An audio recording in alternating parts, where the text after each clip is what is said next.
সেখানে ছিলাম, যার মধ্য দিয়ে 3টি পর্বে আলোচনা, সর্বশেষ আলোচনা ছিল 5 দিনের একটি বাস্তবায়ন প্রক্রিয়া। জুলাই চার্টার যেটা হয়েছে 84তে বিষয়ের উপর অবশ্য আমাদের দেশের সবচাইতে রাজনৈতিক দল হিসাবে আমরা এক সময় কাজ করেছি, বাংলা জাতীয় দল।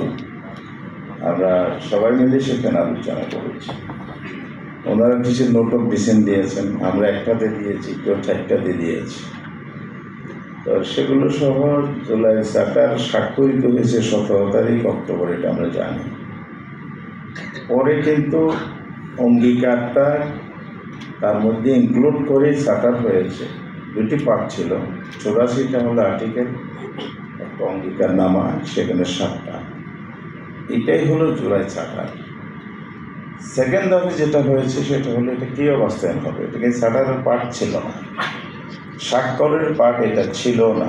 আমাদের সিদ্ধান্ত তাই ছিল না, সিদ্ধান্ত ছিল চার্টারে, আর এক্সিকিউশন কীভাবে হবে বাস্তবায়ন করবে এটা সেপারেট বিষয়, এটা সেপারেট এজেন্ডা ছিল, সেপারেট আলোচনা ছিল। এখন বাস্তবায়ন প্রক্রিয়াটার উপর স্বাক্ষরও হয়নি, জুলাই চার্টারও হয়নি।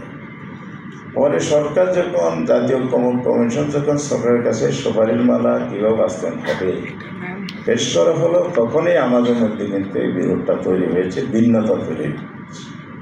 তো সাইফুল্লাহ ভাই যে বক্তব্যটা বলছেন আমরা মাঠে আছি, চাপিয়ে দিচ্ছি, আমরা তো মাঠে তো জুলাই সনদ তৈরিকালেই ছিলাম, আমরা কিন্তু হঠাৎ করে আসি নাই, 4 মাস ধরেই আমরা কিন্তু আছি। কেন আছি? আমরা তো ডায়লগে ছিলাম, যেমন আমরা আমাদের ডেমোক্রেটিক কালচারের মধ্যে যেটা আছে, পার্লামেন্টেও আমরা যাই, আলোচনা করি, ওয়ার্কআউট করি, আবার পার্লামেন্টে যাই, আবার রাজপথেও আসি। এই কালচারটা আছে, এটাকে তো অস্বীকার করা যাবে না। এটাকে আমি চাপিয়ে দিই বললে তাহলে আমাদের রাজনীতির ইতিহাসকে অস্বীকার করা হয়ে যায়।